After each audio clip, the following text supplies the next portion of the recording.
To remove shortcut virus from pen drive, connect your pen drive to the computer and make sure the computer is not affected by shortcut virus.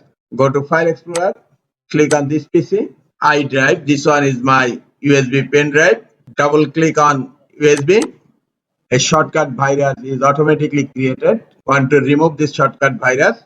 Click on address bar and type cmd. Hit enter. This is the easiest way to run command prompt from a particular destination. I have opened command prompt from iDrive. This is my iDrive. In command prompt, type del star.lnk. Now hit enter and look, the shortcut virus file has been deleted and created again.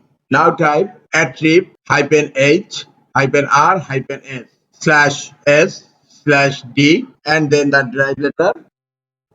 In my case, I clone /star.star. Now hit enter. Command is executed. Go to the USB drive. Here you will find the root directory.